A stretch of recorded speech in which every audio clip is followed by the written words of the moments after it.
warahmatullahi wabarakatuh. Jumpa lagi dengan Belajar Bersama Leli, dan kali ini Ibu akan mengajak kalian untuk belajar bersama-sama di tema 7 ini, mata pelajaran PPKN. Dan ini adalah mata pelajaran di kelas 6 semester 2. Materinya nilai-nilai Pancasila dalam kehidupan sehari-hari. Namun, sebelum kita sama-sama belajar, siapkan alat tulis kalian dulu ya. Nah, Ibu mulai dari makna sila pertama. Ada yang tahu lambang dari sila pertama? Ya, lambang dari sila pertama adalah gambar bintang. Isi dari sila pertama adalah ketuhanan yang Maha Esa. Di mana makna dari sila pertama ini yaitu bangsa Indonesia percaya dan takwa kepada Tuhan yang Maha Esa. Nilai-nilai yang terkandung pada sila yang pertama adalah pertama, percaya dan takwa terhadap Tuhan yang Maha Esa dengan melaksanakan ibadah sesuai dengan kepercayaan masing-masing. Kemudian, mengembangkan sikap saling menghormati dan bekerja sama antar pemeluk agama dengan penganut kepercayaan yang berbeda-beda. Kemudian, membina kerukunan hidup antar sesama umat beragama. Yang keempat, mengembangkan sikap saling menghargai kebebasan menjalankan ibadah sesuai dengan agama dan kepercayaannya masing-masing. Dan yang terakhir, tidak memaksakan suatu agama kepada orang lain. Nah, nilai-nilai yang terkandung pada sila ke-1 ini seharusnya sebagai seorang pemimpin harus mengamalkan nilai-nilai Pancasila dalam kehidupan sehari-hari. Nah, pemimpin yang baik adalah pemimpin yang berlandaskan pada Pancasila. Salah satu bentuk penerapan nilai Pancasila sila pertama adalah saling menghormati dan saling bekerja sama antar pemeluk agama lain. Tentunya, kerukunan ini akan menciptakan lingkungan yang damai. Mari Ibu lanjutkan dengan makna sila kedua, yang isinya kemanusiaan yang adil dan beradab. Apa sih makna dari sila kedua? Sila kedua bermakna setiap tindakan seorang pemimpin harus berdasarkan pri kemanusiaan yang adil dan beradab. Nah, nilai-nilai yang terkandung dalam sila kedua apa saja? Yang pertama, mengakui persamaan derajat, hak dan kewajiban setiap manusia tanpa membedakan ras, suku, dan agama. Kemudian, mengembangkan sikap saling mencintai sesama manusia. Yang ketiga, mengembangkan sikap tenggang rasa. Yang keempat, menjunjung tinggi nilai-nilai kemanusiaan. Yang kelima, gemar melakukan kegiatan kemanusiaan. Apalagi? Yaitu berani membela kebenaran dan keadilan. Berikut ini Ibu akan menjelaskan beberapa contoh nilai-nilai yang terkandung dalam sila kedua. Pada layar sudah ada beberapa gambar yang mencerminkan sila kedua. Mana saja? Ya, sudah Ibu lingkari nilai-nilai yang terkandung dalam sila kedua. Bagaimana kita menerapkan nilai-nilai pada sila yang kedua sebagai seorang pemimpin? Nah, setiap tindakan pemimpin harus berdasarkan pri kemanusiaan yang adil dan beradab, sesuai dengan nilai-nilai yang terkandung dalam sila kedua Pancasila. Nah, pemimpin ini berada di bagian paling atas dalam struktur organisasi. Tentunya, pemimpin juga yang mengendalikan anggotanya. Dan seharusnya pemimpin mampu menyatukan seluruh anggotanya. Semua dapat bekerja sama untuk mencapai tujuan yang diharapkan. Asal pemimpin tersebut dapat membagi kerja tersebut secara adil.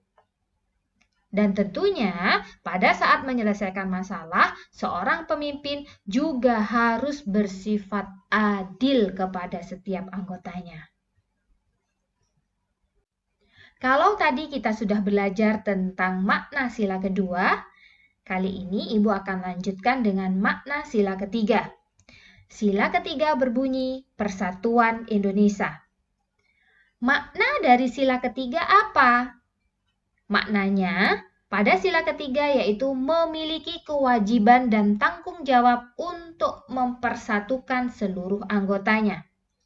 Artinya, seorang pemimpin memiliki kewajiban untuk mempersatukan seluruh anggotanya dan bertanggung jawab atas anggotanya.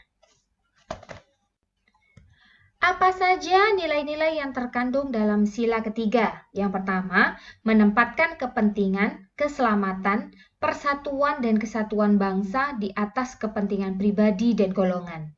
Kemudian, mempunyai rasa cinta kepada tanah air, bangsa, serta negara dengan cara rela berkorban demi kepentingan bangsa.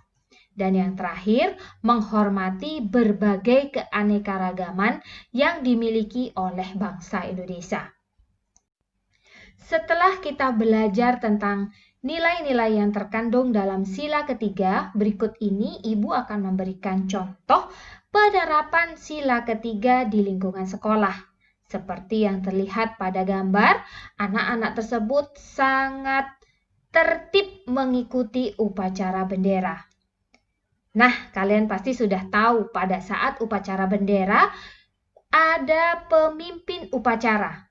Nah, pemimpin upacara adalah seorang pemimpin yang memiliki kewajiban dan tanggung jawab dalam melaksanakan kegiatan tersebut. Bagaimana anak-anak? Sudah paham dengan nilai-nilai yang terkandung dalam sila ketiga dan bagaimana kita menerapkannya sebagai seorang pemimpin khususnya di sekolah?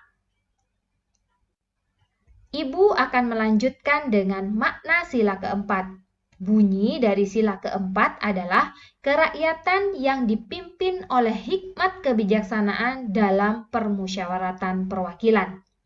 Makna yang terkandung dalam sila keempat ini adalah seorang pemimpin dalam segala proses pengambilan keputusan harus berdasarkan pada musyawarah, sehingga dapat menciptakan kesepakatan bersama.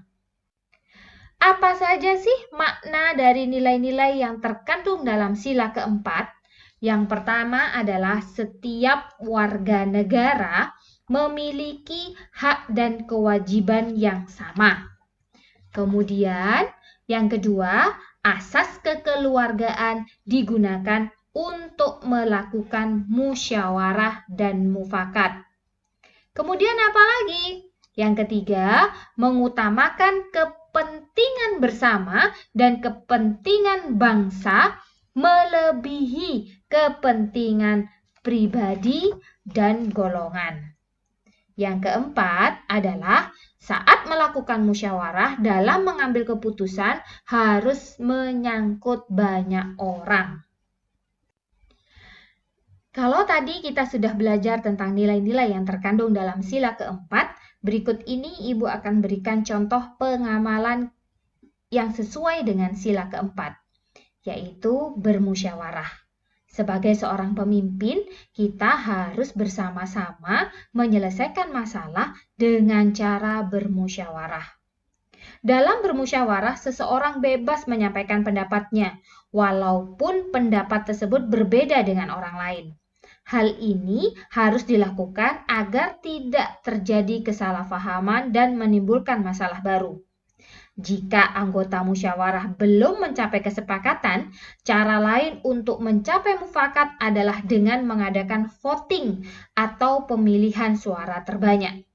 Tahu tidak apa tujuan dilaksanakannya musyawarah? Ya, tujuan dilaksanakan musyawarah yang pertama adalah untuk mencapai mufakat. Yang kedua, mendapatkan kesepakatan bersama. Yang ketiga, tentunya mengatasi permasalahan yang muncul. Dan yang keempat, menciptakan hubungan erat dan damai antar anggota musyawarah. Ada yang tahu apa sih manfaat musyawarah? Manfaat musyawarah adalah 1. Tercapainya kesepakatan bersama. 2. Menghasilkan keputusan yang adil. dan menyatukan pendapat yang berbeda dengan menghasilkan satu keputusan. Nah, bagaimana anak-anak? Sudah paham dengan ini semua? Yang terakhir, mari kita bersama-sama belajar tentang makna sila kelima. Bunyi dari sila kelima adalah keadilan sosial bagi seluruh rakyat Indonesia. Nah, sebagai seorang pemimpin, apa sih makna sila kelima? Bahwa seluruh rakyat Indonesia tidak peduli apapun status sosial, suku bangsa, maupun warna kulitnya harus mendapatkan hak yang sama serta memiliki kewajiban yang sama. Nah, nilai-nilai apa saja yang terkandung dalam sila kelima? Yang pertama, menjunjung tinggi prinsip kekeluargaan dan suka bergotong royong. Yang kedua, menjaga keseimbangan hak dan kewajiban. Yang ketiga, gemar menolong orang lain dan bekerja keras. Yang keempat, menjauhi sifat boros dan bergaya hidup mewah. Yang kelima, menghargai hasil karya orang lain.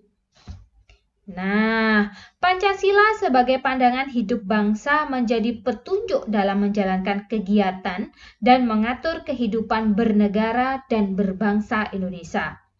Sebagai pandangan hidup, Pancasila juga berfungsi sebagai pegangan hidup, norma, dan pegangan kehidupan berbangsa dan bermasyarakat. Semua perilaku dan sikap setiap individu harus dijiwai oleh nilai-nilai Pancasila.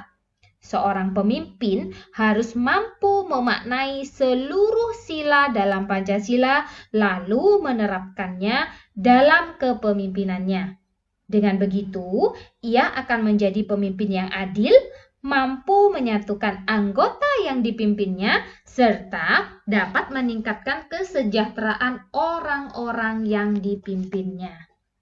Bagaimana anak-anak? Seru kan belajar bersama dengan Ibu hari ini? Semoga materi ini bisa bermanfaat untuk kalian semua. Tetap semangat belajar walaupun kita di rumah saja. Jaga kesehatan dan ikuti protokol kesehatan dari pemerintah. Sampai jumpa di video berikutnya. Assalamualaikum warahmatullahi wabarakatuh.